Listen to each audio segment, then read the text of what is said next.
Welcome to Zone In Sports, your favorite spot for real talk, bold takes, and everything in the zone when it comes to sports. From hard hitting analysis of the Miami Hurricanes football to the hottest stories across the sports world, we're bringing you that energy, passion, and a little bit of swagger, just like the U. So whether you're tailgating in the Coral Gables or arguing in the group chats or just vibing in your way to work, buckle up. You're in the zone with your host, D. Hamp. All righty, out there, we got a good show for you guys today. We're going to hop on in it, try to cover some topics. The first thing we're going to get into is the lawsuit.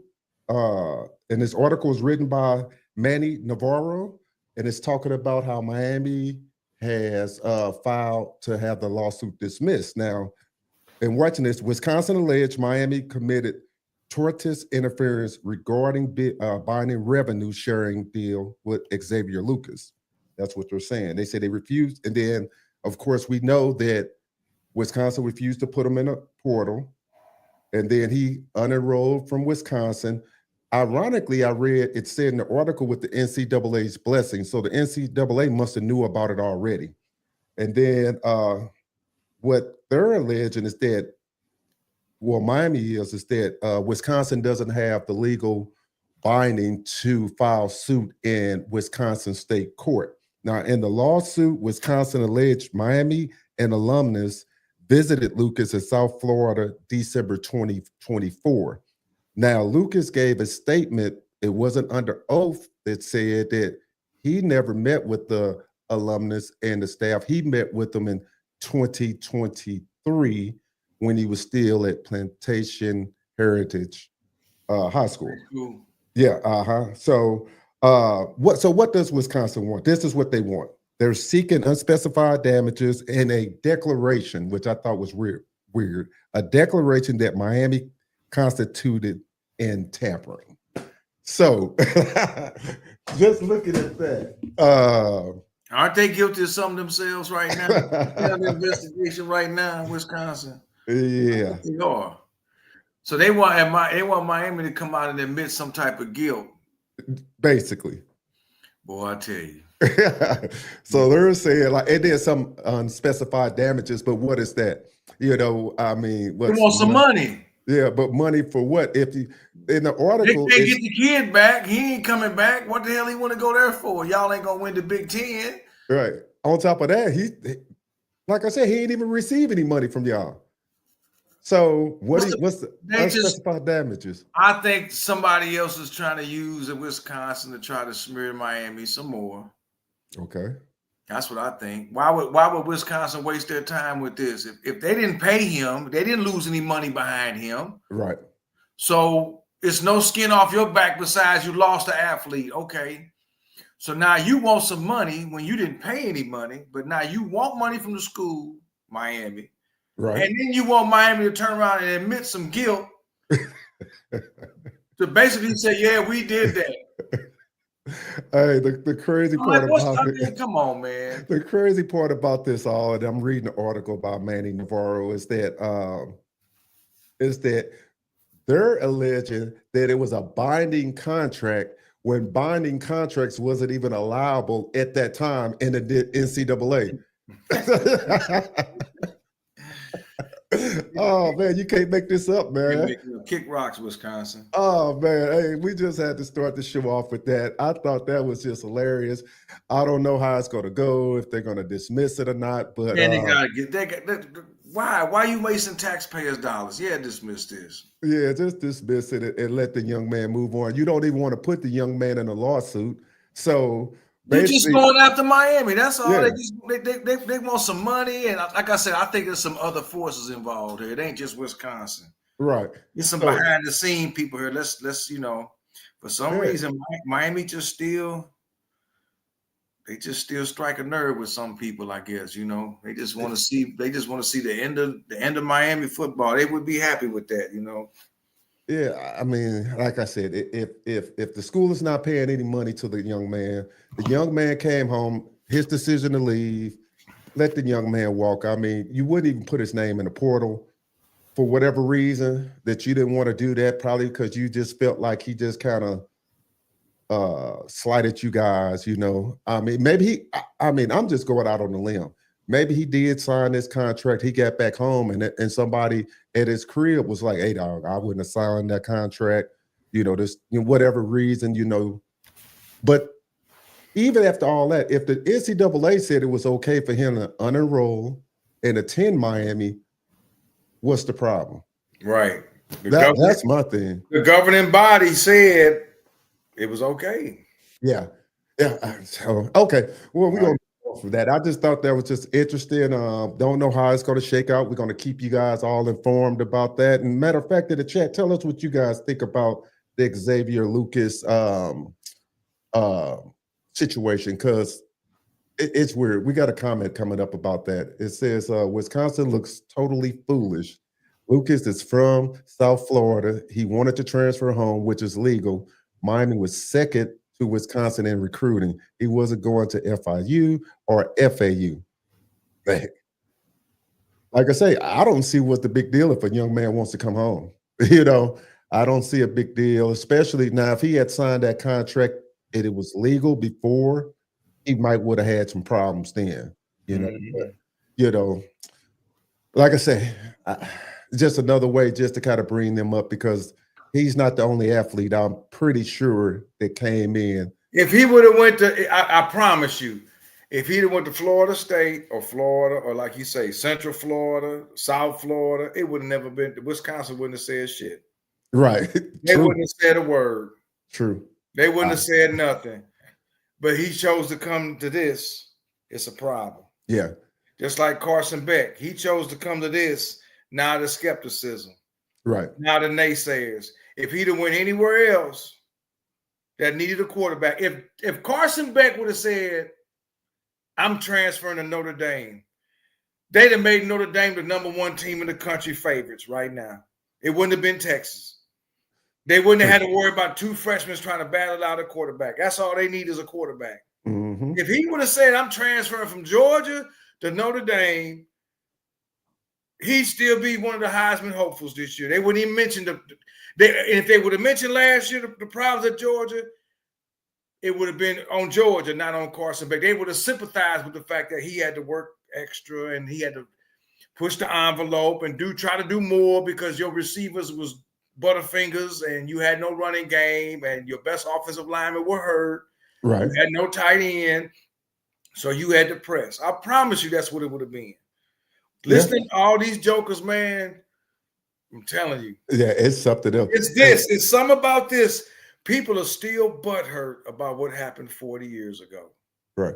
You guys coming up in the building, smash that like button. If you haven't subscribed to the channel, subscribe to the channel. We got a comment from Skitty. It says, okay, we're going to get into the scrimmage game. Not just so much scrimmage game, just total practice in general. They said the scrimmage was great today. Hadn't had a chance to see it yet. Josh Moore eating, and DBs was on point, and Tony was on fire. I keep hearing great things about Malachi. This dude, let me tell you something. He's that one. And Quiet has kept Ray showing some stuff too. I mean, that's double trouble right there. Somebody said, where's the speed going to come from? I'm like, are you serious? Right. I mean, anyway, this dude here, he's got that football IQ. You know, every now and then you got a guy that come out of high school that just has that it factor. He just actually has it. And it's nothing for him to transition to the next level from high school to college. And it's like he's that type of guy. And Kevin Beard said as much. He said that, hey, he looks, basically, I'm paraphrasing, not word for word. We talked about it last week, that he looks like, hey, he's going to get some rep. I think it's undeniable that he's going to get rep. He's going to get some click. He's going to get some click. Ray going to get some touches. Everybody going to get some touches. But this Tony kid, he remind me a little bit of Jeff Thomas. He remind me a little bit of Santana, Roscoe Parrish. Just the smaller, faster, shiftier, with good hands type receivers. And he just got that it. He got the it factor. He got it up here. And not just the physical attributes. I mean, This is gonna be. They need to do all they can to put walls up around him because like they coming. Wisconsin crying about my man. The Bamas and Georgias and Ohio States, they're gonna try to get at this kid at some point. Yeah. Especially if Miami isn't as successful in the field as we think they should be. Yeah. Which we think they should be. Now the interesting thing should be exactly that I listened to Mario and I watched a little bit of the O-line play, and he was just talking about the depth. They basically asked him about the depth of the whole team. And he said that, basically, and this was on the ACC network for you guys out there, if you guys didn't see it, that he didn't really have concerns about depth this year. Hey, listen, man, have you seen the projected starters? I actually haven't, not yet. The right tackle is 6'9" and weighs 340. Marioga is 6'6" and he weighed like 320 or 330. Mm-hmm. You got Cooper at one guard, and dude, they got an NFL line. Yeah, they have an NFL. If you look at this O line and compare it to O lines from back in the day, right? Dude, they have an NFL line. Yeah, I see Mirabell's out there standing next to the offensive line. He looked like a little kid out there standing next to him. There is no doubt in my mind that these guys could arguably be one of the best offensive line units in the country. I know some of these other characters that call themselves experts and pundits, they had Miami. One of them had Miami at 6 or something. I'm like, no. Yeah, no. Even my man Josh Patke, he's starting to see now. I like him because he's more objective than the rest of these clowns out here that call themselves experts. And he's even seeing if this receiving core could just catch a ball, which I'm not worried about that. With this defense, because Heatherman comes from the Greg Schiano tree. Right. And Schiano was the D coordinator in Miami in the late 90s all the way till 01 when he took the Rutgers head coaching job. Remember, he was the D coordinator in 2000 and 99, 98. He was very instrumental in Miami having that rock-solid defense with Nate Webster and Dan Morgan. Right. And Damian Lewis on the line. And Ed Reed and Rumpf was in the backfield with Buchanan. All the way through 01 when they won it all. Like I said, 01, he took the head coaching job at Rutgers. But he was the one who built that defense. And then Randy Shannon came in and took over. Right. Heatherman comes from his tree. Same style of defense. Yeah. So I'm like I said, I'm cautiously. I looked at a little bit of other defensive practice over the week or so. Got them playing really fast. Really, really fast. These dudes. They brought in some serious cats out of on that portal, man. Yeah. And I think Frederic has really grown up. I knew he would grow up from those games. That experience he had with Syracuse where they picked on him. As much as we didn't like that, I knew he would grow up from that. I said, he's a freshman. He's 18 years old. He going to grow. He going to learn from this. I bet you that boy watched tape after tape over and over that game to learn. But the funny thing, was I sat yesterday and just messing around. I watched the Florida game, and I just specifically watched the defense and just how fast they was playing in that Florida game and how physical they was in that Florida game. Of course, they got banged up afterwards and stuff, but man, they showed you spurts, especially that front four, that front seven. That man, they was going in that game. They was going, and I think as much as I like Marioga at the linebacker position for that went on and got drafted, the older brother. Right. The Saint is lost body fat and put on muscle, and he still got the speed. And the guy that Toure dude, that they got from Rutgers. Rutgers, yep. Come on, man. Yeah. I think we're going to have some really killer linebackers out there. These two dudes might raise. I mean, I know they're not running a traditional 4-3. They're running that 4-2-5 where you got that rover back, that extra linebacker. He could be a linebacker, striker type, whatever. But I just really think these dudes are really, if they, we know what Notre Dame going to do. Right. You know what they're going to do. And if that D-line and they do what they're supposed to do, man, I think trenches for trenches. Miami is right there with no. I mean, looking Miami at that right there with them, dude. I think Miami's offensive line can overpower Notre Dame's defensive line. You know, Ruben Bain didn't get to show a lot because he played hurt a lot last year. Oh yeah. But if you just looked at that first series, I mean, he just has a motor. And those edge rushers Miami got, and they didn't have good. The guy that transferred from Michigan State they had last year that was D tackle. He was nice. Yeah, so they got guys that can get it done. It's like I said, just got to avoid injury, like other teams in the league and stuff like that. Now I want to switch a little bit and talk to you. We were talking behind the scenes. And I'm gonna talk about how they where they got us ranked. I'm gonna talk about do they expect us to make the playoffs? Some of the national pundits. I done found out that they trying to give us a little bit more respect that the season is getting a little bit closer. Of course, Miami has to prove it on the field. Ironically, like I told you behind the scenes and when we was in back channel, was that the ACC network, they were kind of down on Miami. I thought it was kind of weird how they was like they didn't expect Miami to, well, I think most people had a second. They said no, they had us like third or fourth. So go ahead. Behind in the conference I'm talking about. Behind who? I think somebody had SMU and they talking about Georgia Tech.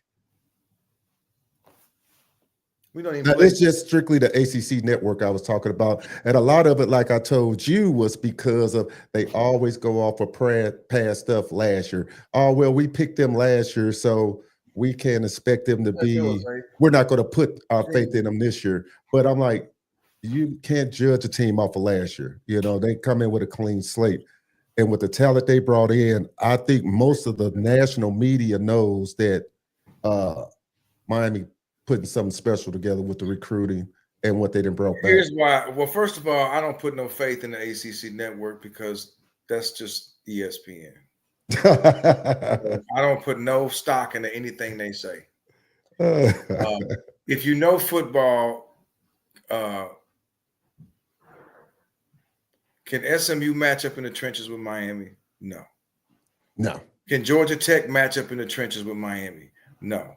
Paul Johnson's not the head coach. They're not running that option wishbone any longer. I'm not taking nothing away from Georgia Tech. I think they're a sleeper team. I think if there's any team besides Miami that can knock off Clemson, it could be them. And I'm not going to go to bed on Florida State. Right. I'm not going to go to sleep on them. I'm not, everybody, not everybody, a lot of these people on the bandwagon for Clemson, I'm like, they want to give the ACC bag to Clemson, and some of them don't even have Miami making it. So, which tells me either they're just going off feelings or they're not really paying attention, because Miami clearly has the best O-line and D-line in the conference. So if I'm the most dominant team in the conference in the trenches, I got the best running back room in the conference. I got one of the best quarterbacks in the conference. Give me something. Give me something. Now, we are getting some loves by people that I think are more objective, like my guy Josh Packey that we see. I like him. Right. He seems to me, I'm not worried about the fans out there. Fans are always going to throw dirt in Miami and they don't know football, whether they LSU fans or whoever fans. They're just going off their feelings. Right. They're not sitting down and just analyzing what's in front of them. Yes, Miami has a lot to prove on the field. Yeah. But so does every team, though. So does every team. But on paper, they stack up with Clemson on paper better than anybody else in the conference. SMU don't. Georgia Tech doesn't. Florida State doesn't. Florida State might be a third. Nobody else does on paper.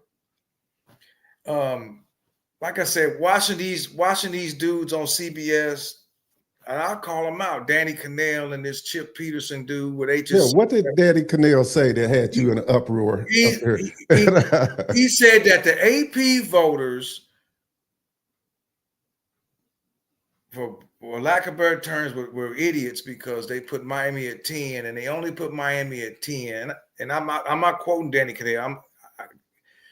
Him and Peterson both have negative things to say about the AP voters because they put Miami at 10. And he said he thinks they only put Miami at 10 because of this brand right here, because of this U on the side of the helmet.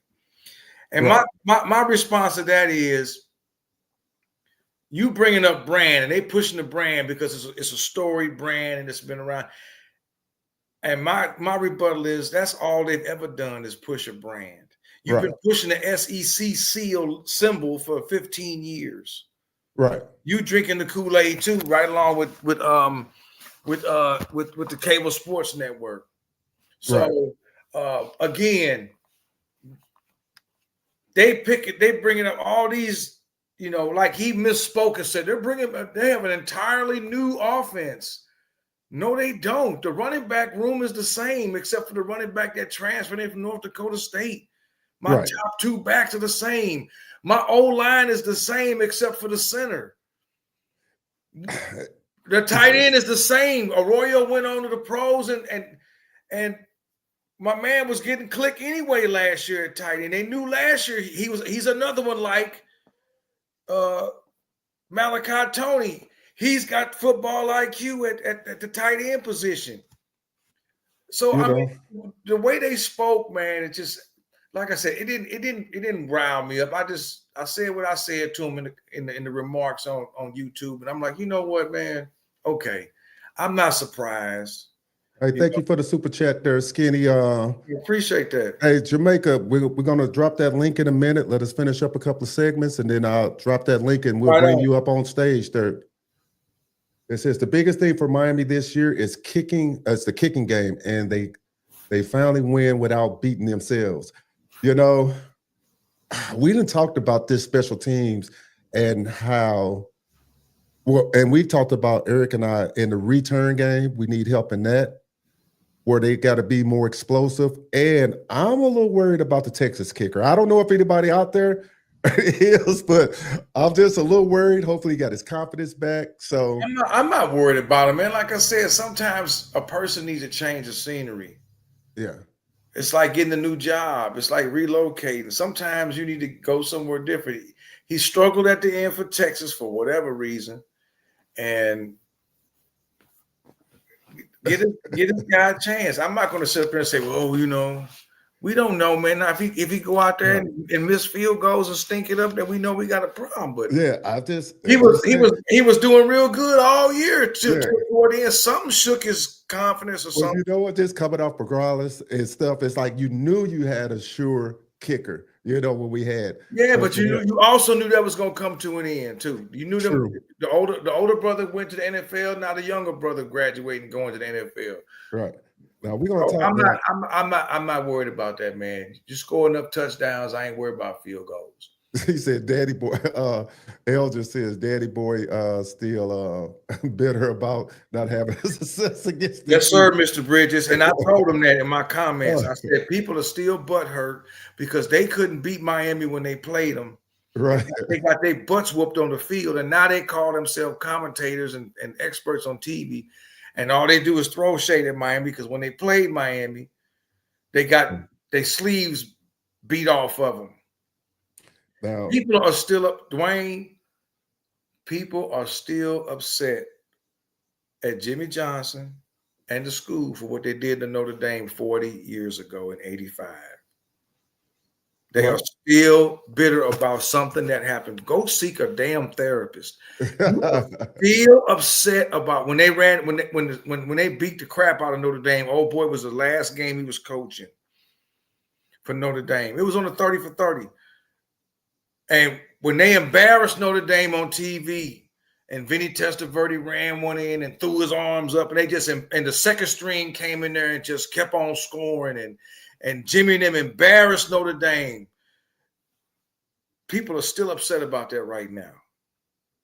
Yeah. And I'm talking about older people that are in positions of power in college football. They still upset about that. They are still upset about that. They are still bitter at the school for that. They never forgave them for that because they weren't supposed to do that. Now, the crazy thing, now we're going to stay on that topic, and we're going to talk about the I can find it here. Oh, yeah, here we go.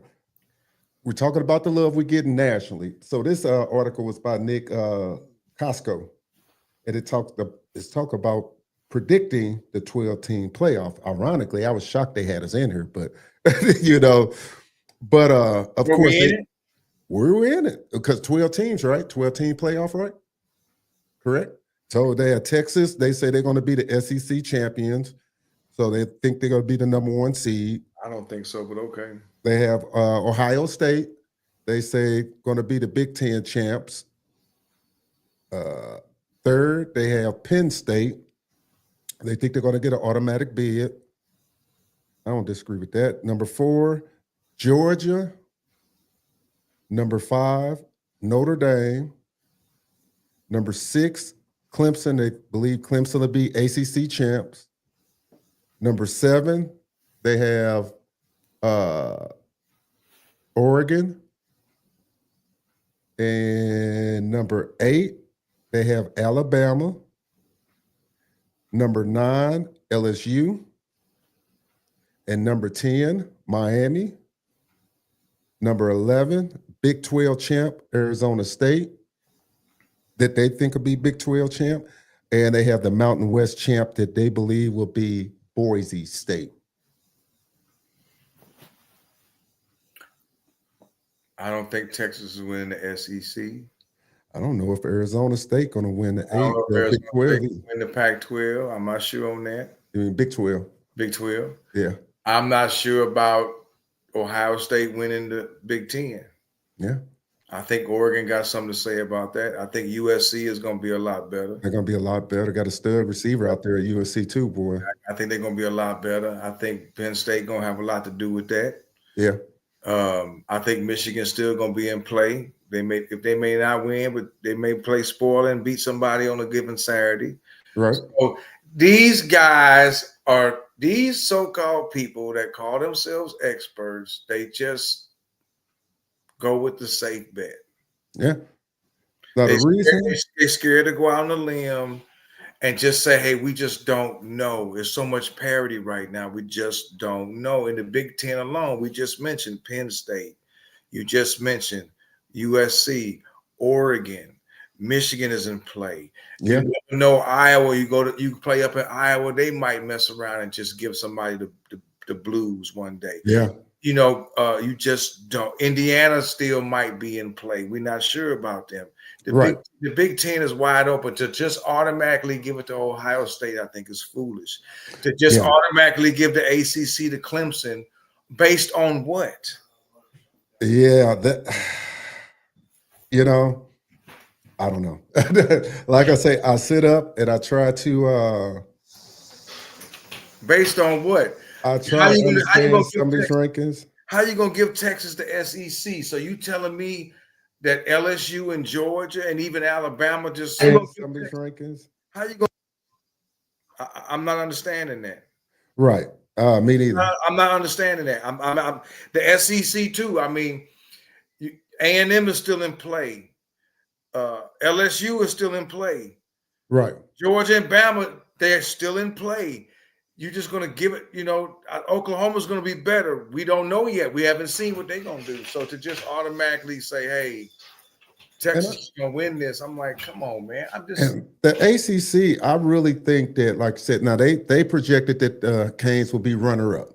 Okay, so I'm assuming they projected us to make it to the ACC championship game, Miami. That's what I'm assuming. And they're assuming that Clemson's going to win all their games, and I want to see their schedule. Do they play Georgia Tech?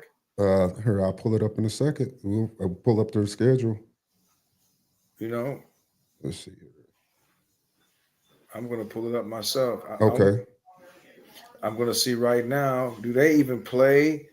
They do. They're at Georgia Tech on the 13th of September, the second game of the year. So they get to play third game.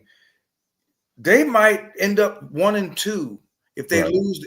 I really think LSU is going to beat them in the first game. Hey, Brian, guys, and if you guys want to call in, 1 second. If you guys want to call in, I dropped that number because there's a guy that was driving. If you just want to call into the show, it's a number there. You can call in, and if everything working, we'll take that call. Okay, go ahead, E. I'm looking at these games, and I'm looking at their schedule. I think LSU is going to win the first game. They got to go to Georgia Tech. That's going to be a banger. They shouldn't have any trouble with Syracuse, North Carolina, Boston College, SMU. We don't know. Duke, They got them at home. They got Florida State at home. They're at Louisville. And then the last game, they're at South Carolina. I mean, there are 4 games on here that they could easily lose. Right. And they're talking about they're going to go 12-0. That's what I'm saying, man. Right. They're not being really objective here. They're just now you could the 2 games that Miami could lose really are the 2 non-conference games. Yeah. That's it. Which And I want to say this again. I said it last week. For all the fan base and anybody associated with the school, the 2 most important games to win are Notre Dame and the ACC championship game. We need to lose this mentality of just settling, and we need to lose this thought process of, well, if we just split between Notre Dame and Florida, if we just split those games.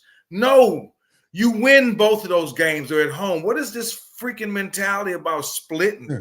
And even the Florida game, after watching the game last year, I mean, how much better did Florida get from last year to make us think that we should be really worried about playing at home against Florida? So if Mario wants to get over the hump, he needs to get to the ACC title game. No, if Mario wants to get over the hump, and he wants these kids to really consider staying home, these 5-star elite talent kids that leave, he needs to win this conference, not just get there. Like I said, we've already done this. Right. We've done this already. Just getting there. I'm not trying to get there, and it's against Clemson, and they lose to Clemson again. We got our ass beat by Clemson, Al Golden last game. And I'm not even blaming Al Golden for that, but it was last game at home. They got dog walked by Clemson. And then in 17, you make it to the ACC title game, and you got dogged walked by Clemson again. We've already been down this road. Why do you want to just say, well, let's just get there? Right. No, you beat these dudes 2 years ago when they had an elite defense 2 years ago. It went to overtime. Right. Emory Williams was the quarterback, and you still beat them.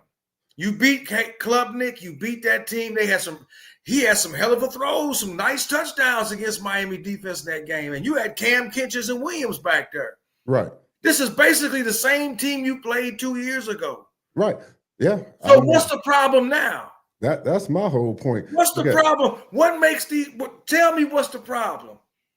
See, if you go to these dudes like Cannell and Chip Peterson and the rest of these clowns at ESPN and these other outlets and present that to them and say, okay, what's the difference between Clemson now and last year and 2 years ago? Tell me.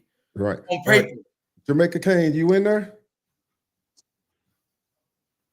Because 2 years ago, Clemson had elite linebackers. They had the one dude out there was just on every play, and he wasn't letting much get by him. And they had a nice secondary. So I mean, I'm just right. Whatever. You in there, Jamaica Kane? We can't hear you out there. We as a fan base, we just got to get away from this settling. Right. This settling attitude, and well, let's just split. We could just split between Notre Dame and no, we don't want to split. We want to be undefeated going into the bye week, and then we got to go to Florida State because that's going to be a banger. Right. If it's any game, I'm not worried about Louisville. I'm not worried about playing Pitt in the cold. If it's any game that I'm going to say, man, somebody going to really come out and play us tough, it's your good old rival up there in Tallatrashy. Right. They going to be the ones that come out and want to play hard. Right. Okay. Let's see if I can get him up there. What's going on? I think your mic is muted or something's going on there. But yeah, I feel the same way. Check your camera and everything. It's just weird because, like I said, I'm seeing the national media focus and how it's turning back towards some of the bigger writers can see the talent. And this is what I'm saying about the national media. And a lot of our fans and a lot of outside forces, what they say, we win the offseason, can't win the games. That's what they try to say. But when you stacking, like Mario stacking all these 4 stars and stacking all these people up, I mean, eventually your talent is going to, I shouldn't say it will. should perform. He got talent and depth at They're going to have to every perform. They're going to have to position. perform. That's right. He got basically 4 stars and some 5 stars at every position. You're going to have to perform. So, right. You're going to have to perform. You're going to have to coach well, clock management well, which I think they got that under control. I think they got that under control. And for the people that's, because right now the recruiting trail is pretty quiet.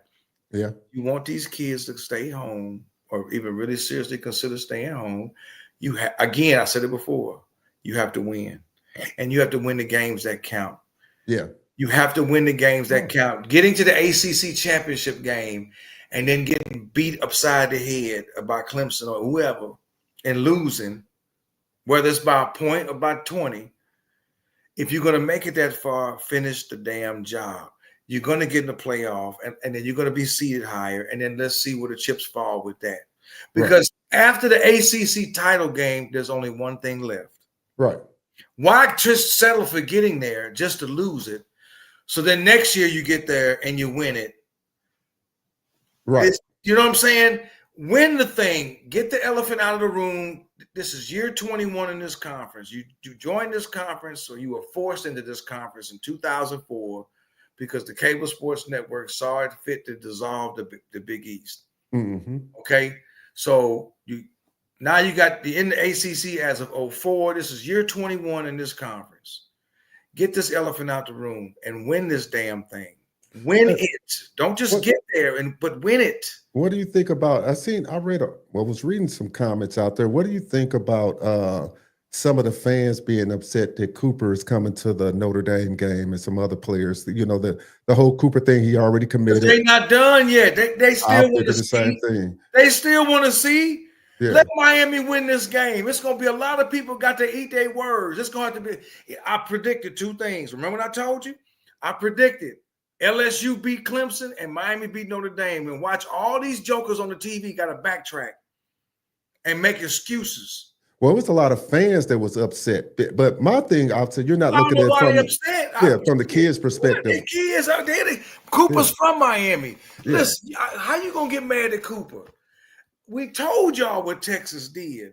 If Texas gonna come with a bag so big, you can't say no. And they bought my dad. They done bought my daddy a new truck. They got my auntie a job. All of us got something. Texas came with a bag so big, Miami wasn't gonna match that because not that Miami could match it, but why? They're not gonna do that. Yeah. But he's still gonna come because Texas might bomb this year. Sarkeesian might bomb this year. They might go to Ohio State and get throttled. Right. The funny thing is that I'm like, if it was my kid, first of all, each kid should keep their options open. Damn right. He hasn't put pen to paper yet.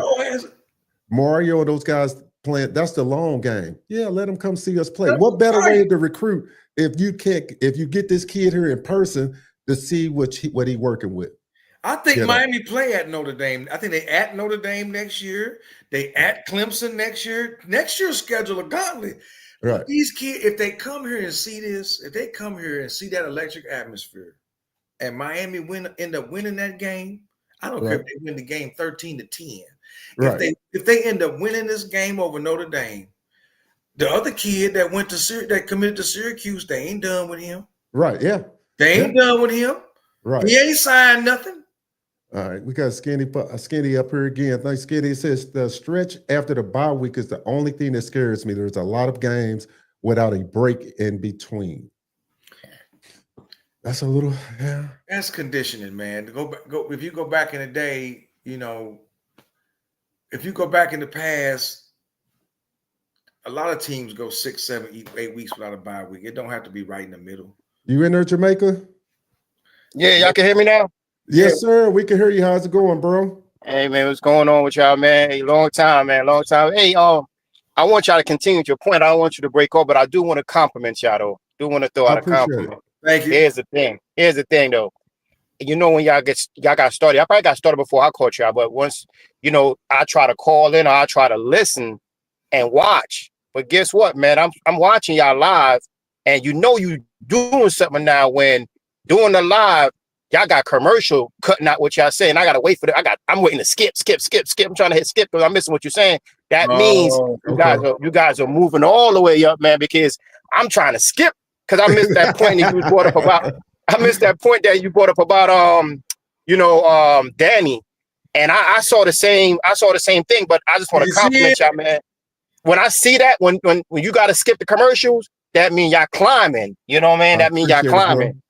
And so I just want to throw that out there, man, before I even start. But yeah, man, if I could say a few words, because I had to pull over, man, because for some reason when I was driving, it just wouldn't pick up the mic and everything like that. But listen, you're on point with I saw that same thing. And you got to remember, this man do not like Miami in no way.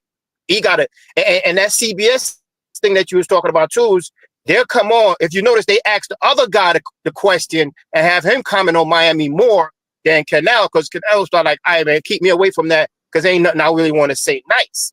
So they always, when it comes to Miami, he said a few things, unless he's doing like a show by himself, then he have to comment a little bit more, say some more words. But on that dual commentary, when they was doing that interview or whatever they was doing on their show, CBS show, they gave the questions more to the other guy, and he spoke on it a little bit more than Danny. Another guy that you'll never get in favor of saying anything about Miami is the guy Clapp. But if you remember that game where we kicked his ass when he played for Georgia Tech, he never forgot that game. Searched him out on an interception and clocked him. It wasn't Georgia Tech. Joel Klatt played for Colorado, and when Colorado came to Miami in 2005, they beat the brakes off him, and he fumbled. Beat the brakes off him. He got whooped in that game, and he ain't got over that yet. He turned around trying to search for the ball, and they ran him over.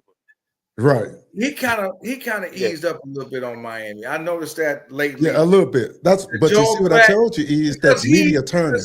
He understands football, and he's not in his feelings, okay? And when you understand the sport,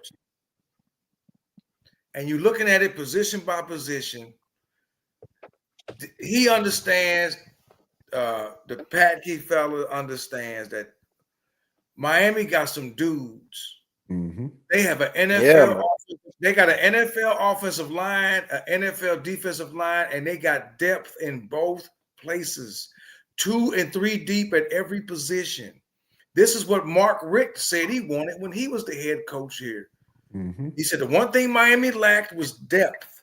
Not only do they have the depth, they have the size, and these guys are getting developed. I saw that Pancake Honcho, Samson Okinola.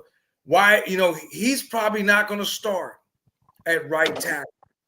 Oh boy, going to start at right tackle. He's 6'9" and weigh 370 or 350 or something.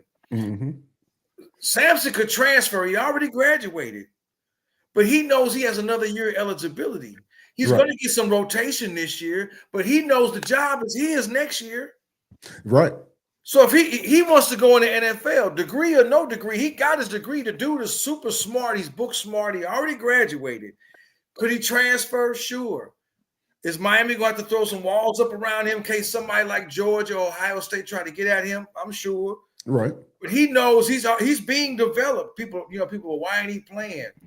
Because, man, the dude that's ahead of him is just a little bit ahead of him. And Mario said Pancake is coming on too in his interview when he talked about his lineman, and he said that he's one of the guys that he mentioned. He's one of the guys that he mentioned. Yeah. Yes. Yeah. He's come quite a long way since he got there.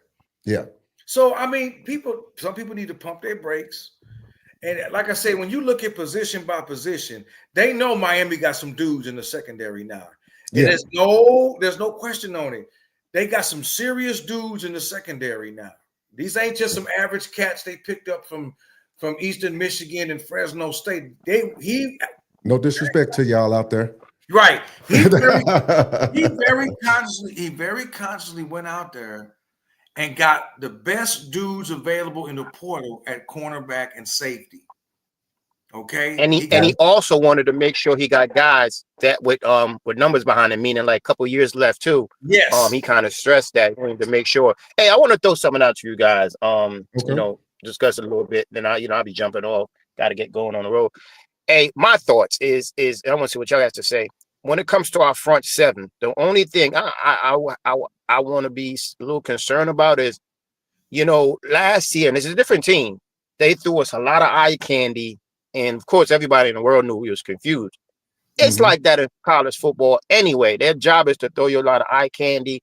If we could just manage the first initial BS that teams do, and it's never going to be perfect because they get scholarships too, right?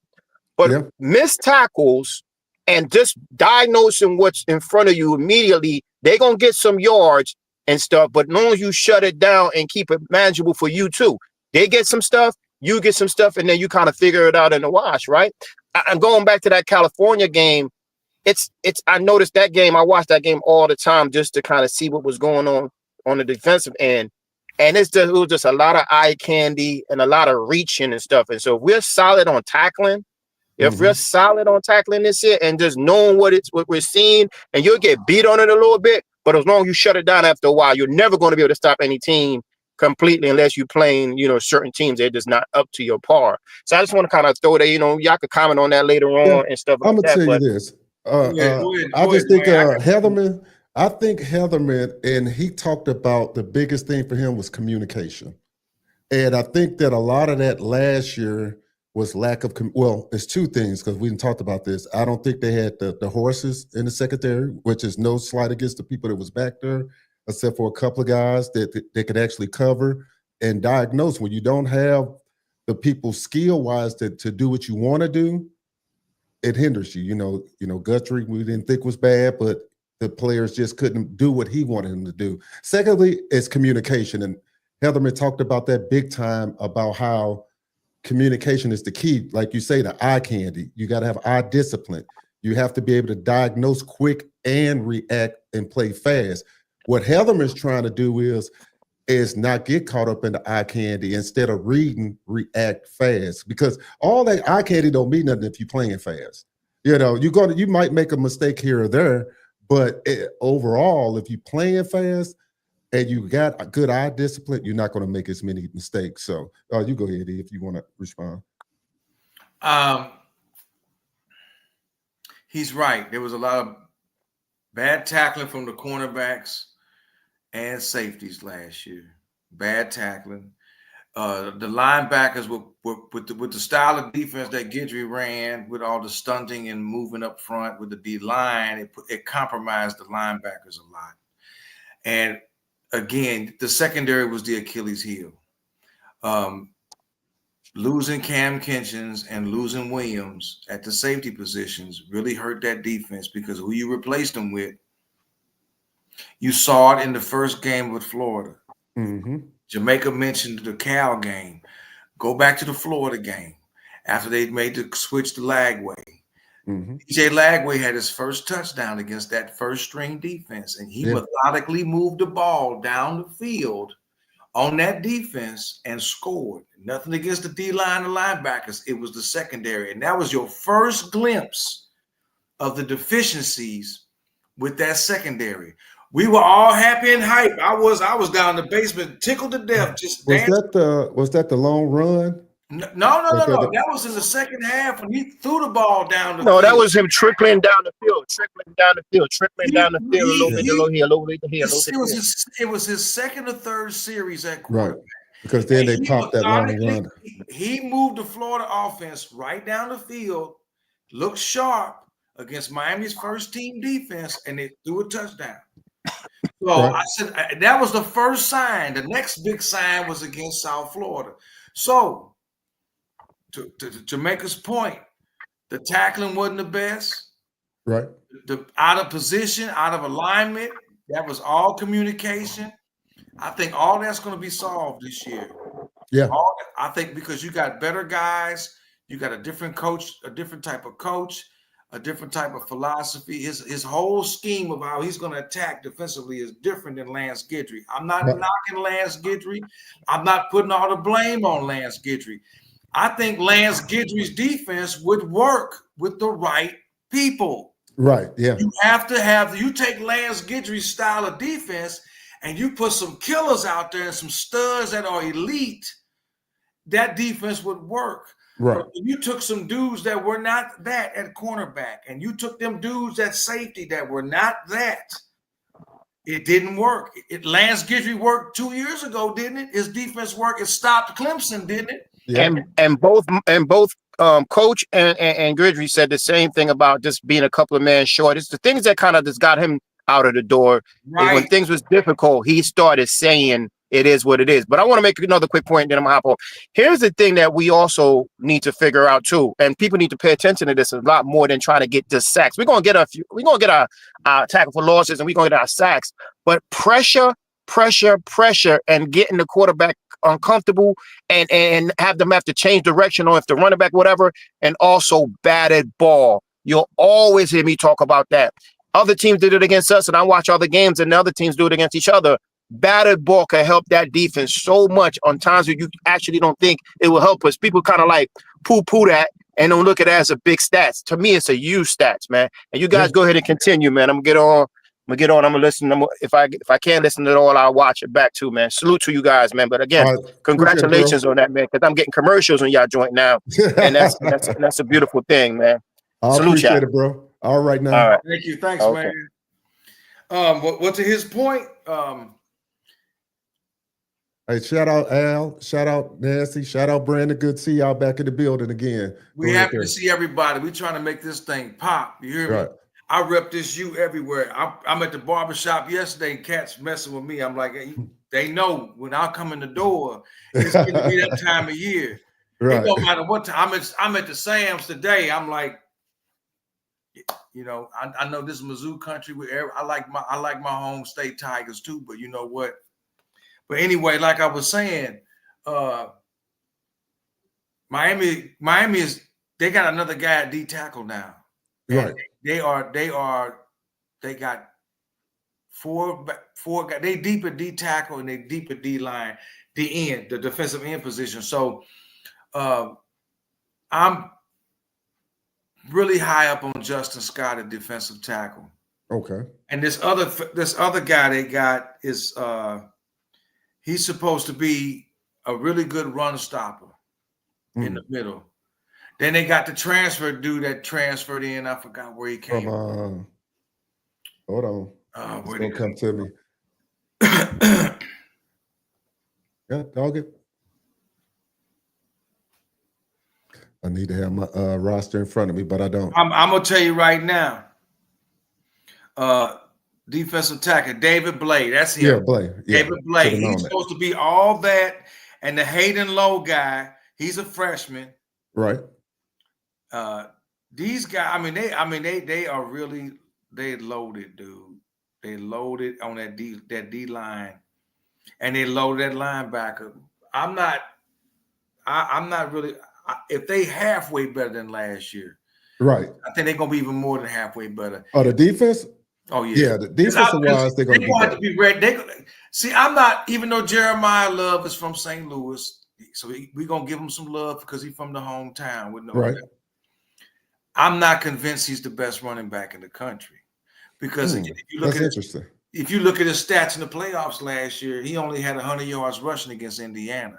He didn't do that against Georgia. He didn't do that against Texas. He didn't even do it in the national championship game against Ohio. They kept him in check. They kept him in check. So, but remember, in context, in the championship game, he was injured though.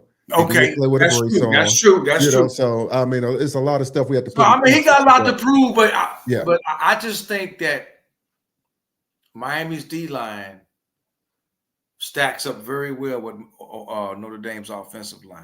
Yeah, and their best guys hurt with the broke arm. So, and the fact that they got a quarterback battle and they're not sure who they want to start, they're not talking about it. They're not talking about it. They mention it, but they're not really focusing. They're so busy talking about Beck. But what about Notre Dame? They got an issue at quarterback right now. Right. They're not so sure who they want to go with, and they both freshmen. They say they're not exactly lighting it up in their practices. Right. I watch Notre Dame stuff. Yeah. And I ain't wishing ill on nobody. I want them to be at full strength. So if they do catch this L from Miami, I don't want no excuse. Oh, it's gonna be some excuses. You ain't got to worry about that. They already said they deep. They said they deep at their O line. So the fact that they lost their best guy because he broke his arm on that ATV, They got somebody coming up behind them that's supposed to be a world beater too. Okay. Run We'll that. see. Run that. We're going to see. I just think in the trenches, Miami's D-line is very evenly matched with their O-line and maybe could even overpower them. This could be a breakout game for Scott, for Bain, Yeah, for I mean, to Isidore, me, your defense. Armando Blunt. I mean, he a 5-star. This is their time to come out and eat. I think if Heatherman knows they finna probably bring this freshman quarterback in, it's gonna be hell on wheels for him. You know what I'm saying? I think Heatherman gonna throw him the kitchen sink. You know what I'm saying? So because I think the Miami back end is so much better than what we had last year. yeah, they could play on the island.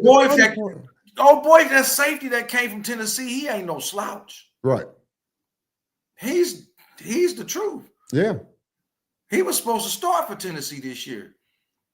You can't sit here and brag on SEC defenses 1 minute, and then a dude comes from Tennessee, right? And then all of a sudden he would have started at Bama. He would have started if he played at Georgia. He would have started if he played at A&M. He just went to Tennessee. Yeah. That's what I'm saying. If you look at the analytics and break down each position and look who's at the position and to sit there and say Miami would finish 3rd or 4th in the ACC, whoever said that, come on, man. Why you? There was somebody on ACC. Put us on TV. But I don't even have the access to all the video and literature they got. And I can tell you right now, that's so inaccurate. And we all the way in Missouri. Let me see what this says. It says, I'm seeing alerts about instant reactions to the scrimmage today. Somebody mentions the scrimmage, but I haven't seen it yet. Another scrimmage today because I know they had one yesterday. I heard Oz got a message early this morning that somebody put they couldn't wait till the scrimmage game. So I didn't know. I thought the scrimmage was yesterday, was Saturday.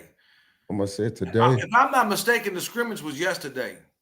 Unless they having another one today. Yeah. Yeah. I kept hearing the scrimmage was Saturday. What's up, DP? It said, we'll tell them to hunt. Our D-line is going to eat. Coach Jason Taylor and Damian Lewis will have that D-line trained to go. Yeah, they're going to be.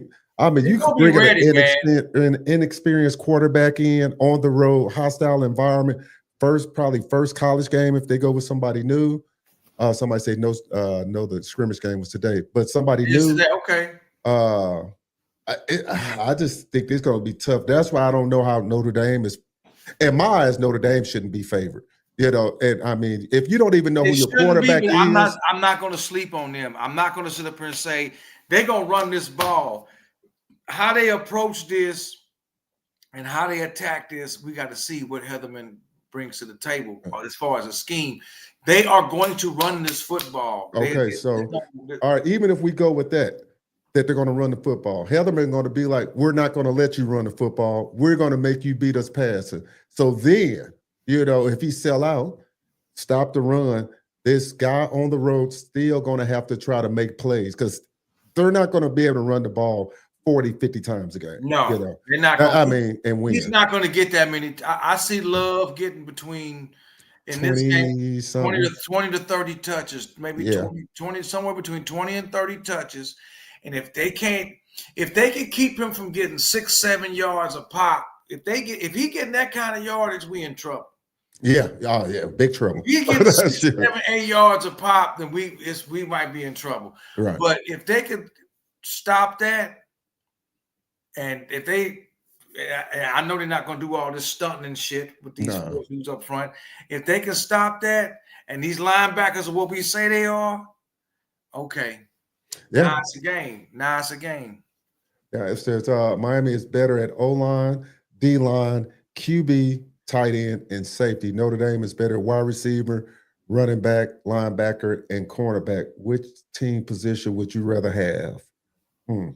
I'm not even going to say Notre Dame is better at they got an elite secondary. They do that. This is what Malachi Tony going to have to, him and Ray going to have to use their speed, and because they have an elite secondary. I will give them that. Linebacker, I would say is even. We got some good linebackers. Yeah. No, Spencer, we got some good linebackers. That kid from that they got from Rutgers ain't no joke. And Popo Aguirre, he got a motor. Right. Okay, he's got a motor. He showed it last year. So if anything, we even at linebacker. I would give them the nod at wide receiver. And I don't know about running back. I mean, shit. I mean, with Fletcher and Lyle and the dude from North Dakota State, I'm not going to say Notre Dame just because the national pundits say that. Because is that backup the guy that split time with Jeremiah? Is he back? I think he is, isn't it? I'm not sure. Anybody know if he's back? Which would I rather have? I'd rather have the better O line and D line because to me, you can make some boys with not a lot of talent look good. Skilled players look good if you got a good line to protect. If you win in the trenches, like you said, you can make an average guy look better because I got a wall in front of me. Yeah. I have an NFL offensive line, an NFL defensive line. Right. If Justice Scott do his thing, man. So would you agree you would rather have the O-line, D-line, QB and tight end? I would. Yeah. I would, yep. Because if my O-line can block, I can play action pass to the tight end all day. Right. Because then if you're going to use a safety or linebacker to cover him, now I got a running back out the backfield that can fall to the flat. Who you going to cover him with if you're so worried about my tight end? Right. Okay. If that's the case, if you don't think my wide receivers are all that, that means you're going to leave me a lot of single one-on-one coverages. That means JoJo going to get some one-on-ones. Right. That means the dude that transferred from BYU going to get some one-on-ones. Mm-hmm. The guy that came from LSU going to get some one-on-ones. I think people sleeping on Miami receivers. They keep bringing up the fact that Restrepo left and Horton left and George left. Yeah, they left. But I think they're sleeping on Miami receivers. I really do. I don't think they're going to be dropping the ball like Georgia receivers did when Carson threw it to them. Right. Yeah. That's, like I say, it is an interesting. Carson Beck had some elite receivers at Georgia last year. Old boy from East St. Louis, the one that they got away from Miami, and another one. And what was they doing? If you go back and watch the Georgia tape, he was throwing them dimes right in their hands for first downs, and they dropped them. Right. So multiple times, killed drives. So I don't think he's going to have that problem in Miami. I don't think Miami got the case of the whoopsies and butterfingers like they did at Georgia for some damn reason. Yeah, the crazy thing when I look at it is like, even in this matchup, he raised an interesting point because, like I say, Notre Dame, they kind of a grinded out team. They can win the low scoring games. You know, they don't have to be super explosive. And sometimes you think they want to play a lower scoring game. They couldn't beat Northern Illinois like that. Well, true. That was a low scoring game. What happened there? Right.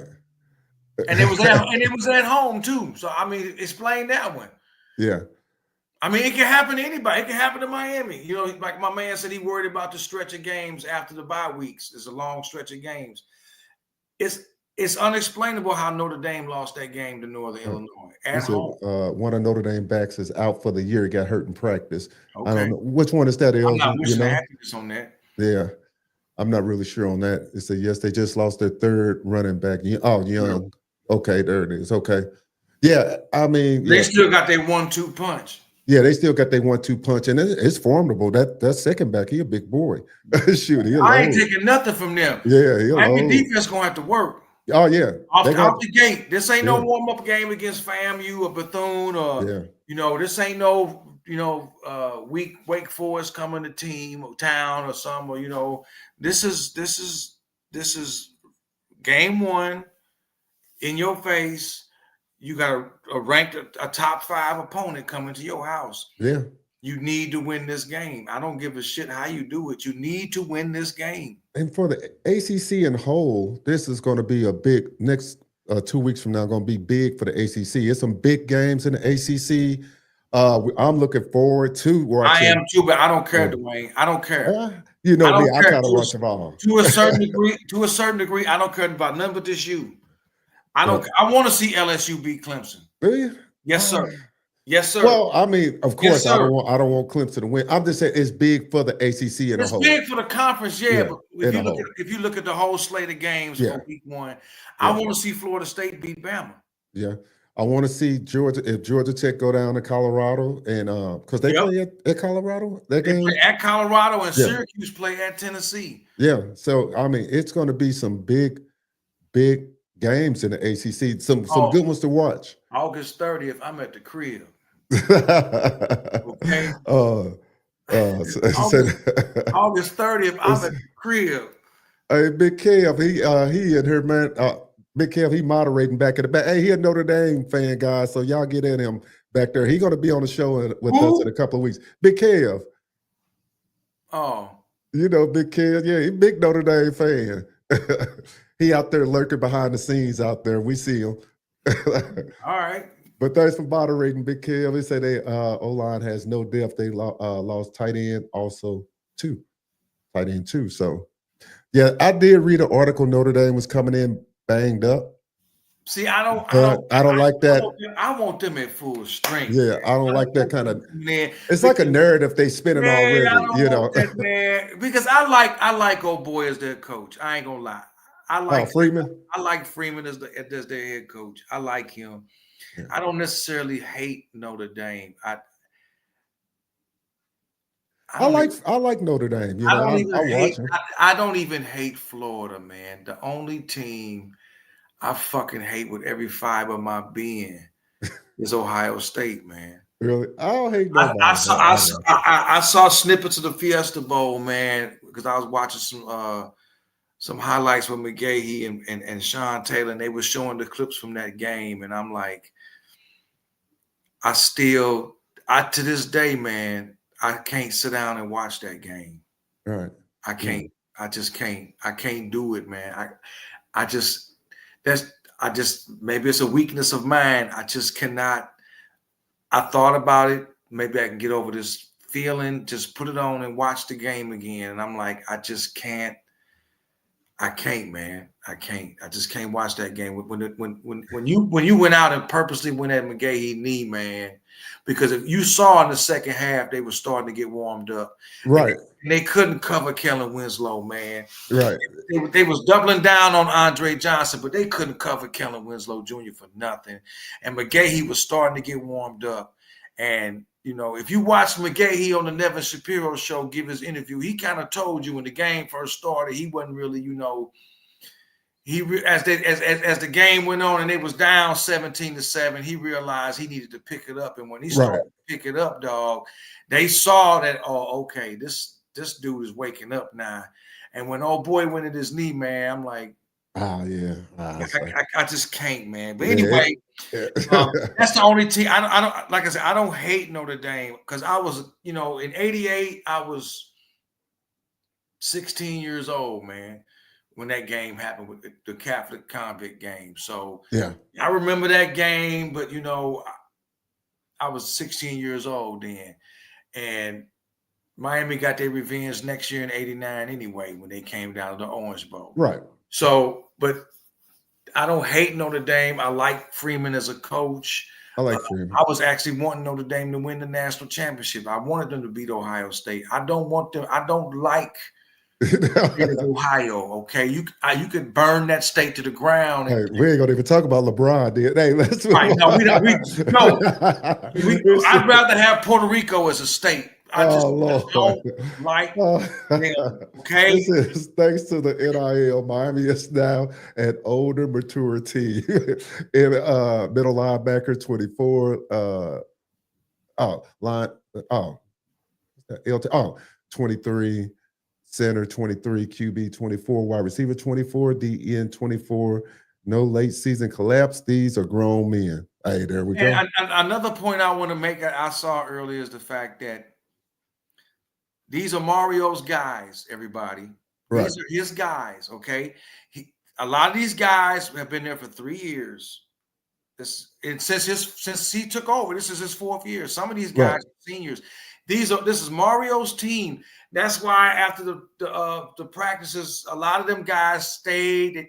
They stayed in the locker room. They spent the night together, kind of like a slumber party type deal. They hung out together. They you know, you might even say, well, that's some little boy shit. Well, they bonded. Right. These guys have been there through the 5-7, the 7-5, and last year. They got that bitter taste in their mouth from getting their ass beat by Middle Tennessee State at home and embarrassed on TV. They remember the Georgia Tech game where they were embarrassed and didn't take a knee, and you could have went 5-0. They ain't forgot last year, letting the Syracuse game slip away. They tasted all this badness. Now, remember when Miami turned the corner the last time under Butch Davis, they had to taste they had to swallow a lot of bad pills.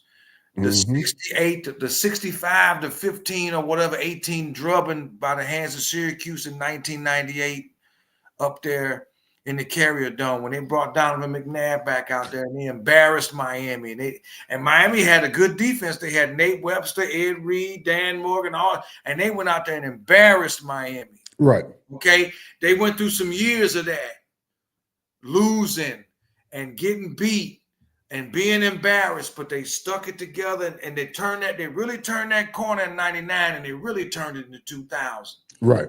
These guys have been together now, 22, 23, 24, and now it's 25. Right. These are Mario's dudes. They've tasted defeat. They've had the bitter pills to swallow. They've heard all the naysaying, and they know this is their time. This has got to be the year that they turn this around. Because if Mario can't get this turned around this year, hey, it's not going to be. What is turned? I'm convinced some people do not watch the game. They only watch highlights. Yeah, that's true. That's true. That's true. What does turnaround look like to you? Beating Notre Dame and winning the ACC title. Okay. That's plain and simple. There's no compromise on that. People out there in the chat, what does turnaround look for you guys out there? What is expectation for this season? What is a good Mario season for you guys? Realistically, now I don't want to come and be like national champions, and we all want to be national champions, but what would satisfy you guys as Hurricane fans for Mario? And before you answer that question, fan base, I want you to stop and think before you answer that question. I want you to really stop and think about that for a minute, because I'm really sick of this shit with let's just split with Florida and Notre Dame, or let's just get to the big ACC title game. I want y'all to really think about that, because if you was around in 17, you remember how it felt. I was in your basement. Yep. Remember how it felt to sit there and watch Clemson just wax Miami's ass in that game and embarrass Miami on national TV. And Mark Richt was like, well, the kids just wasn't ready for the limelight. We just wasn't used to all this limelight. And they went out there and got embarrassed. Right. After you had a great game against Notre Dame and Virginia Tech back-to-back that year and sold out the Hard Rock both nights, and it was loud and what it could be. Remember, they were saying that night against Notre Dame, they've never been in a stadium so loud. They couldn't believe how loud it was at the Hard Rock. It was so loud that Notre Dame people couldn't even hear. They had a hard time hearing. It reminded them of the old Orange Bowl when Oklahoma had a hard time hearing in the game. So, like I said, think about this before you answer it, because for me, the two most important games, beat Notre Dame and win the ACC. Not just get there, but win it. Because after that, there's only one other step to climb to get the whole thing. All right. It says some people putting in here, let me see, the same. Somebody says the same. DJ Anonymous, okay, says the same. Beating Notre Dame and winning the ACC. Skinny puts ACC or a bust. That's simple. And another one put beat Notre Dame, win the conference championship, period. Spread that. Yeah. Spread that, because I'm going to spread it. Spread that, because that's what needs to be said. I'm not with this, well, let's just split between the two. No, that's what these other clowns at the cable sports network are saying for Miami. Well, if they would just split and get to the title game against Clemson, and they all got Clemson winning, that should be satisfactory for Miami. How is that satisfactory? How is Mario getting over any hump? They were supposed to be in the game last year. Right. Yeah. So if they were supposed to be there last year, that means they should be there this year. Right. If they there last year, Clemson's not there, and they beat SMU. Right. So this year is win it. Don't just get there, but win it. And like I said, I think a lot of people gonna be eating their words, bro. Hey. Especially if LSU win this first game, it's gonna be a lot of people backtracking. You're gonna hear a lot of papers shuffling in the background because I'm telling you, they're gonna be shuffling a lot of papers trying to figure out what the hell to say on TV because it's like, wait a minute, y'all got Clemson going 12-0. Like they just gonna dust everybody. Right. Got another Brian Kelly back against the wall. Yeah, it's got a couple people say, I don't care if we lose 2 games as long as Miami wins the ACC championship. Another guy puts Allen beat Notre Dame when the conference period. Another guy puts Spencer puts, so y'all okay losing to Florida? No, sir. So, no, sir. No, sir. No, sir. Oh man. No, I'm not. I'm not. No, I'm not. I'm not. You got 8 games at home. You should be 8-0. Right. It says, no, I don't want to lose. I don't want the 2 losses to be ACC games. Oh, okay. I see what he's saying. Okay. We don't want them to lose at all. Right. Period. I'm not going to go out on a limb and say 12-0. I know Nevin Shapiro said that. He was 10-2, 11-1, but he said, fuck it, I'm going to say 12-0. Right. That's how he feeling. I'm kind of feeling that, but this first game going to say everything.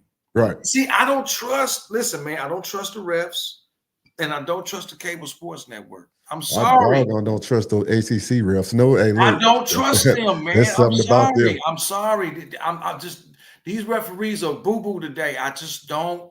Right. There's something about them refs. Unless Miami running game is so in sync, and not just the running game, but the passing game too, that they are just so efficient on the offensive side of the ball that they can score either way. I just don't. I don't trust these refs, man. I just don't trust the refs. I don't trust the cable sports network. I don't trust them. I don't trust them. We got about 106 people in the building. Smash that like button. Hey, share this content if you want to share. Another person says Uncle Derek, no L's. We said realistically, we know we don't want any, but what's realistic for Mario this year that will satisfy the fans? Okay, Clemson only got their last because we lost. Okay. Studio One Live says Mario has the blueprint from Saban Alabama days, and he is building the foundation of consistency, championship contenders. I agree with that. I agree with that. The only problem is Saban had a cable sports network in the bag that loved him and that promoted him. Miami don't. You all got to keep in mind they do not like this in Bristol, Connecticut. They never have. They don't like them. All you got to do is listen to the commentary, listen to the call games. They don't. And I'm going to ask y'all one more a side note. If y'all know how we can watch the game on Saturday and listen to WQAM at the same time where there's no delay. Answer this question. Please tell me I can tune these bastards out. And I'll listen to Zergaki and them on the radio and watch the game versus listen to these dudes on the cable sports network. I need to know because it's always a delay between the two. But anyway, right. Yes, I said that before. Mario, he coached and worked with. I'm sorry. That's okay. No. You good? I hope they live in the okay. They going around. They going around putting stuff in the mailbox. Okay. Okay. Okay. So anyway, he picked up. You got me scared. I'm all the way over here. Ain't no soliciting in my neighborhood. The last dude I had to run him up out here trying to set up home alarms. Anyway, he coached for he left Al Golden after a couple months and went down to Alabama.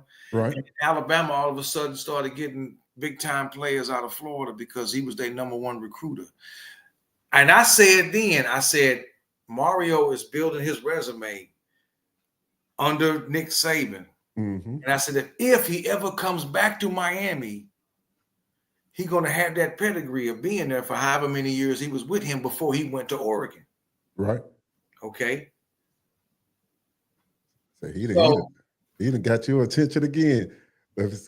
Anyway, so anyway, I think that's 12-0 because we have a quarterback that went 24-3. He said 12-0, yeah, because we had a quarterback. I can see that if the defense is what they say it is, if they come out and play like they say they're supposed to play, Right. I can see it. I can see it, but it's got to be on the field, like we said. I can see it, Martin. The defense got to do what it's supposed to do. And this offense, if they can run that ball and control the line of scrimmage, and Beck have time, and I can see that. Right. I think if they get past Notre Dame with a W, you get Bethune as a cleanup, tune-up game, not taking nothing away from Bethune. And then you got South Florida coming to town, and they're not exactly going to come into town like, hey, man, we're just going to let y'all whoop up on us. They're going to play. They still got, I think, old boy at quarterback that gave Alabama the blues with scrambling and everything. So I think that's going to be a good challenge for Miami, South Florida. And then the Gators come to town. And we don't know how healthy Lagway going to be. Right. So if Miami can get to the bye week 4-0, now you're going to Now you're going to see, and then they go to Tallahassee. Then that's going to be another. Yeah. It's going to take me probably about 3 to 4 good weeks to get a feel of how that defense is going to play. And I only say that because of it's going to take that time for other schools to start game planning for what we're doing and see if that defense is what it plans to be. And that goes both ways. Yeah, I think the bye week will be just in time for Miami to go to. People complaining about this bye week, but I'm like, you know what? I try to look at it from an opposite lens, positively. Yeah. We done got rid of the stigma of coming off byes and losing. Okay, this ain't Mark, Rick, and Diaz's teams. Right. Okay. You come off Florida, we hoping to be 4-0. You go into a bye week. You know you're about to go into a war in Tallahassee. Right. I don't care if they 4-0 or if they 2-2 or 1-3 or 3-1. You know you're about to go into a war up there in Tallahassee. Okay. You get through that game, you get another bye week. Right. And then Louisville come to town, and people hyping Louisville up. And some people got Louisville beating Miami. Yeah. So now you got another week to rest up because you got now you're gonna have like 7 games after that. Right. 6 or 7 games straight. So I'm thinking, okay, these bye weeks might be at the right time because I'm looking at the opponents after that. Yeah, nobody on that schedule scared me. Spencer says beat Notre Dame, Florida, ACC championship appearance and playoff quarterfinals appearance. Okay. We have DP says ACC championship appearance and playoff appearance. You win the ACC, you in there. Yeah. I don't want to lose the ACC and get in there. Right. I mean, a small part of me will be happy getting there. Right. But they say Skinny says they're scared of Miami. We 2-0 right now against SEC in 2 years against them. Yeah, A&M 3 years ago. Was it A&M? No, that's when Van Dyke looked real good against A&M. That wasn't 3. That was more than 3 years ago. We beat LSU? No. We beat Florida last year. Who did we beat in the SEC in 23? Did we play an SEC team in 23? Yeah. We played the second game. Let's see. Somebody knew out there, they'll put it in there. I'm trying to think.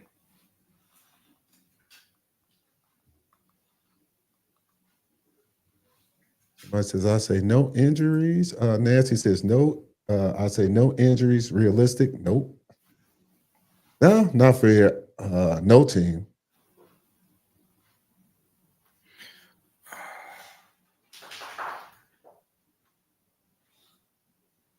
Says Alan says time for you to make some noise. Stay tuned. Like I said, you win the ACC title game, you in the playoff. Simple as that. You win the playoff. So all you got to do is win that game. It's important to get that monkey off your back, man. I said we stopped Texas. They did beat A&M. Yeah. for sure. So it was Man, A&M, and they beat A&M in 23, yeah, and then they beat Florida last year. yeah, Yep. yeah. Too bad we don't have North Carolina. I want to kind of whoop them too. Because they Somebody told done beat us the last few times. hey, Rodney put tell E to stop the show. His St. Louis Thug is he talking about he looking out the window. I don't live in that. I don't live in that. I don't live in that kind of neighborhood, man. Yeah. Hey, I thought I was gonna have to put the mic down, Rodney. I said oh, I that's live in a good. quiet, private neighborhood. We ain't got no soliciting. I got kids. I ain't putting shit in the mailbox. That's what I was looking at. Oh, I got me in tears over here. No, but Oh, man. I appreciate everybody putting that out there. But yeah, I think the fan base needs to really think about that. What do y'all really think is satisfactory? What do you want to see as satisfactory? What do you think in Mario's 4th year is what's over the hump? What's Right. what's over the hump for you? Do you prefer to split with Florida and Notre Dame and to get to the ACC title game and lose? Are you good with that? Or Right. would you rather? I mean, Mario went to Oregon and won a Rose Bowl and won, I think, 2 Pac-12 titles. Now, one of them was during the COVID year, but the other one Right. wasn't. And he won the Rose Bowl. I think he won 2 Rose Bowls out there, if I'm not mistaken. So the next thing for him was Yeah. Natty. That Natty shit. out in Yeah. Oregon. That was the Yeah. next. If he would have never came to Miami, they probably would have been there. Yeah. Because he would have did the same thing for their trenches at Oregon. What he doing Yeah, there? because that's an interesting question because you think he would have did a better job than Lanning did when they the year after he left? Because Dan Lanning actually had a good team that year, That was which is Mario's That team. was Yeah, Mario's team. yeah, Now Mario been gone. Now this is Lanning's team. Now a lot of them guys done graduated and went on to the NFL that came from Oregon. That was Mario's guys. So this is Dan Lanning's team. Now we're gonna right. see. We're gonna see that they didn't show up in the game against Ohio State that second time around. That's for sure. Right. It says we have a better team than Georgia last year. I think we do. I think we're we better do. in the trenches. I think we our do. receivers are better because they damn sure ain't gonna drop as many balls as they dropped. So It's just that they didn't want to throw mud on Kirby Smart, man. yeah, That's yeah, all it was. The way my man, what was his name, McCord at Ohio State was the scapegoat when they lost to Michigan and he went to Syracuse. yeah. They doing the same thing with Beck. Throw the dirt on Beck. We don't want to throw the dirt on Kirby and his staff for what was going on. We all know Shannon Dawson is a much better offensive coordinator than Mike Bobo. I'm not saying Mike Bobo's a bad dude, but his offense ain't nowhere near as good as Right. what Shannon Dawson got. Thanks for the super chat, Skinny. It says they said in the in the scrimmage game today that Heatherman brought schemes that they haven't seen before and that they were eating in defense. Even Inez said that. Like I said, I'm high on Heatherman. I mean, I think Heatherman is. I watched some Minnesota highlights. I'm like, okay, he did this with some guys that were 2 and 3 star dudes. Yeah, and they got some boys now. Remember we said a good O-line, a D-line can make the other guys that are, they just like average dudes can make them look better. Make them look better. If you got them hogs up front, now you pair them with some boys that you got in the back end. You got the beef up in the front, and now you got some highly skilled guys at corner, safety, flanker, linebacker. Now you're getting turnovers. You getting guys that's taking stuff back to the house. You getting these guys because they skilled in the back end now. Right. So not only you getting that pressure up front, now you got guys that can make plays at the back end. So I mean, that's what we hoping for, and that's what I'm thinking Heatherman hoping for to create chaos. Well, and like say ball hawk and those things. So all we could do is hope, wait, and see. I'm going to try to watch some of the scrimmage. Is the scrimmage game still going on, guys? Do y'all know, or is it over with? I'm not sure on that. If not, I'll have somebody probably be taping it for me. I'm sure. Yeah. We better break it down, but I want my fans out there to really think about it. Don't just. I want y'all to be not upset. I'm not upset, but just be concerned that we don't want this sentiment. We don't want this mindset to be, well, let's just split between Notre Dame and Florida. Let's beat Notre Dame but lose to Florida. Right. Or let's just get there. We could lose both games and win all the ACC games and still make the title game, and then lose to Clemson and still make the playoff. Right. What is this? So you want me to go 10-2, and we make the ACC title game, and then we play Clemson, or better or worse yet, maybe a Georgia Tech, and then lose. But we got there. You consider that getting over the hump for Mario? Right. I don't think Mario considers that getting over the hump. Yeah, I don't think so either. I don't think so. Getting over the hump is finally winning this conference that you haven't been able to win in the last 20 years with Larry Coker as the coach, and then Randy Shannon as the coach, and then Al Golden is the coach, and then Mark Richt is the coach, and then Manny Diaz. 5 coaches in 20 years, and you could not win this freaking title. Now, granted, one year Miami did go 6-0 in the Atlantic, when it was the Atlantic and the Coastal. Right. Golden was the coach, but for some, I think it was the sanctions or something, they couldn't go to the ACC title game that year. But they did go 6-0. They beat all the Atlantic foes that year. I can't remember what year it was. But you make it to the title game one time in 2017, and that was a really good football team. Mm-hmm. And they went out there, and Kelly Bryant was the quarterback at Clemson. And if y'all don't remember, go on YouTube. And they embarrassed Miami on national TV. Okay? Yeah. I am not trying to watch that movie again. Right. It's 2025. I'm not trying to see that. And if you need some convincing, then go back and watch the 23 game against Clemson when Klubnik was the quarterback, and Clemson had a serious defense, but Miami defense wasn't bad either. Right. Okay? Go back and watch that game, and you tell me, because a lot of them guys on that Clemson team that were freshmen and sophomores, they're there now. They're there now at Clemson. And you tell me, even with Emory, it went to overtime. He said they didn't win. He said, I think we're talking about Mario. Said didn't win the COVID year. He went 500 that season. Won the Pac-12 the year before. But he won the Pac-12 twice. I think that's the more the point. Mistaken. Yeah, the years. I just remember the COVID year was cut short or something, and there's a lot of crazy stuff went on. A lot of crazy shit happening. That COVID year. So I don't count that either. That's just like I don't count that bubble crap with the Lakers beat the Heat. I don't count that as on NBA championship. But anyway, that's I don't count that bubble crap. Yeah. So anyway, I need the fan base to feel the way I feel about that. Just getting there ain't good enough. You have to win this thing. You have to win this.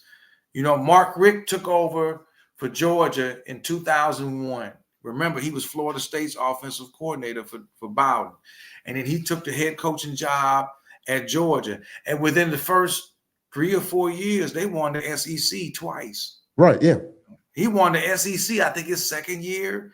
He had them ranked in the top 10. Mark Richt so it's time for Mario to do the damn thing. Right. And just getting there ain't doing it. Right. Now, before we get out of here, I want to ask you something. It was something I read on Kane Sports, and that I don't know if you follow them, but they have a section where people could post comments and stuff like this. And I thought this was interesting, short-sighted, but interesting.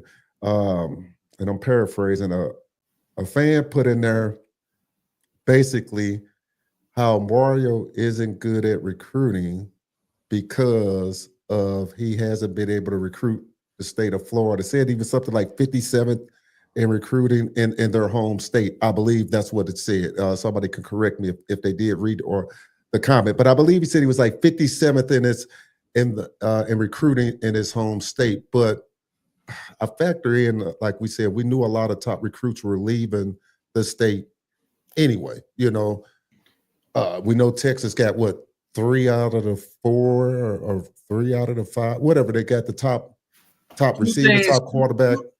Two things running back.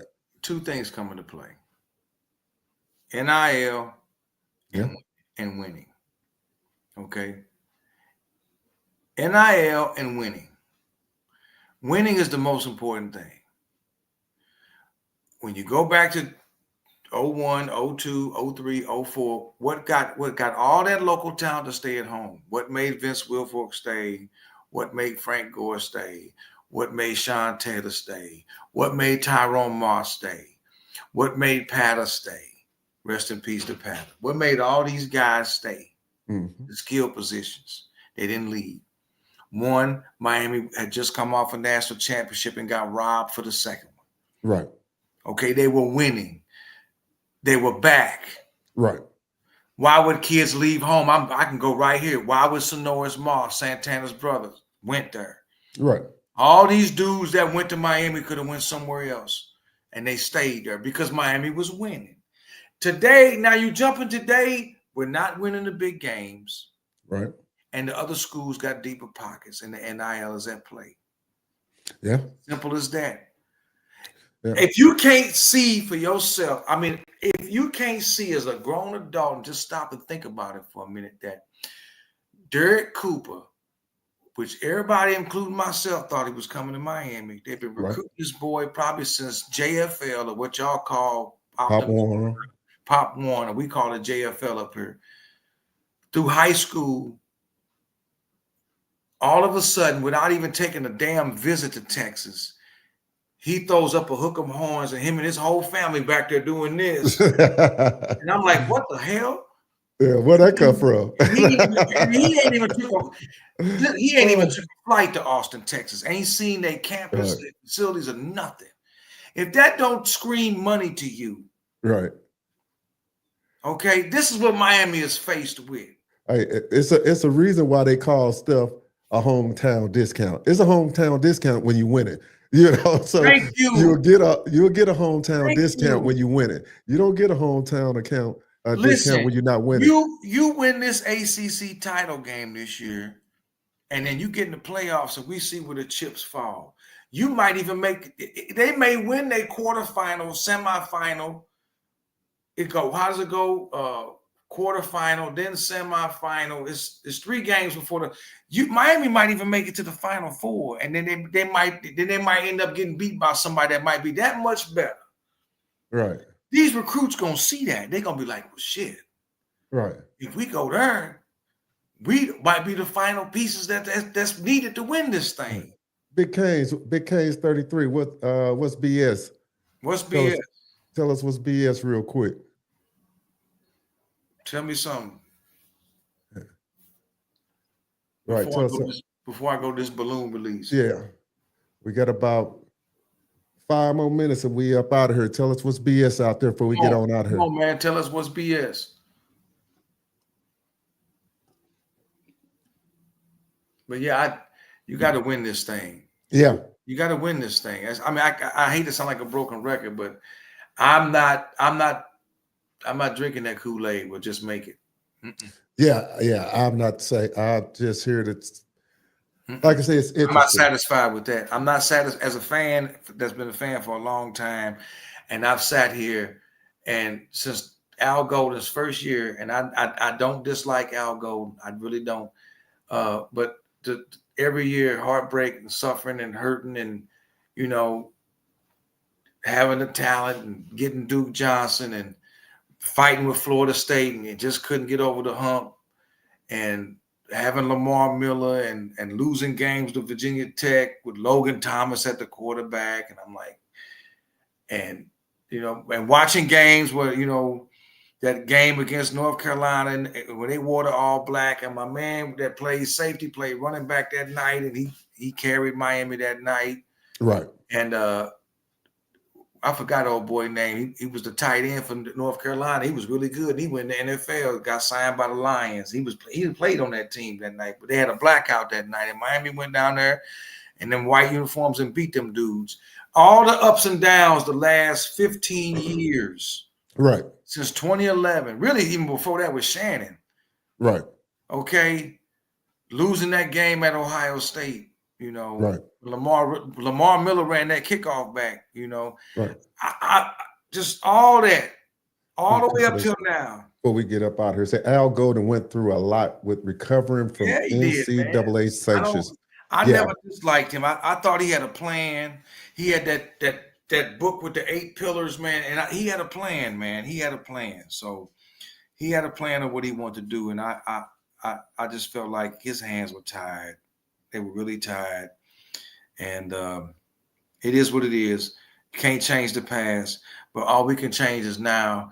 And the first thing that we need to change, like I've been saying, is the attitude and mindset of not just the fan base, and it need to resonate to the team. No settling. Right. No settling. I think all the teams in the past, they don't like us. You guys never will. Who is they? Unless you're talking about the cable sports network and the powers that be, I agree. Yeah. Oh, okay. That's might be who you're talking about. I'm getting confused with it. Okay.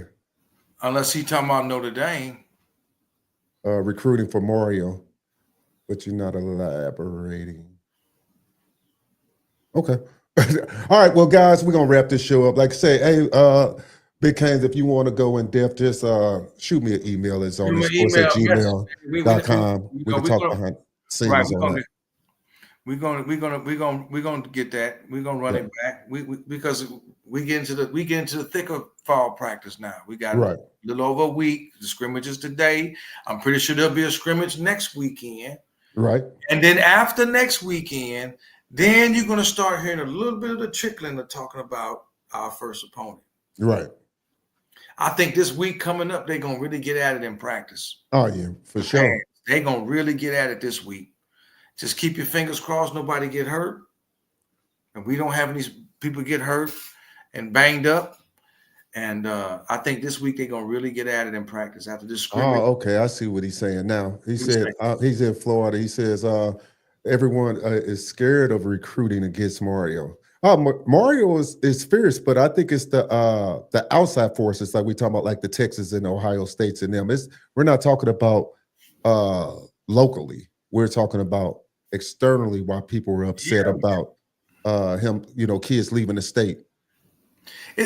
You got to understand some fans, my Miami family, you got to understand Miami faces double standards.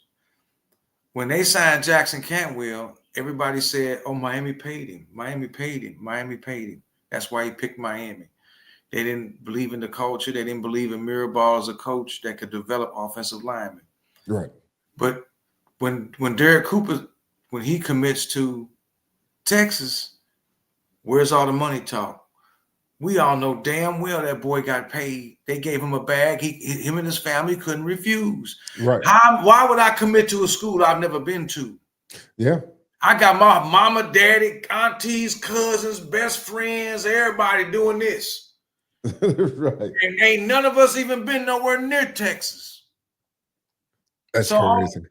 So where was all the money talked in? Right. You don't hear all the people saying that now about Texas. Mm-mm. And Texas has thrown more money in everybody than anybody else. Yeah. So maybe besides Texas A&M. I mean, Texas Tech. All three of them Texas schools. And you know what that means? Next year, Baylor gonna be in play. Yeah. SMU gonna be in play. SMU gonna be in play. You guaranteed it. That whole state gonna be in play now. Yeah. All right, guys. Well, we're going to wrap it up for today. Hey, look, I appreciate everybody's input. Like I said, if you got any questions or anything, don't hesitate to send me an email or a DM on Twitter, Zone and Sports, X, whatever you call it, Zone and Sports at Twitter or X, or Gmail me. And take us on out there so we get on out here. Thank you for all the people that tuned in, all the followers. We really appreciate it. It's a good thing. It's growing. We really appreciate this. Like I said, we coming from the Midwest, but we out here. There are other Canes fans out here, so we aren't privy to all the information like a lot of people are. That we don't have our ear to the ground because we're not in Florida, but we do what we can do, and we really appreciate the support from everybody out here. We really do, and I'm just very grateful for you all, and we want you all to call in and keep coming with the questions. And I want to see this thing grow and have bigger things come for everybody and for our school. So I just want to say thank you to everybody. All righty. Hey, we out. Next week I'm gonna have a special time. Not for sure yet. If I do, check. I'll post something in the community post. Until then, we out.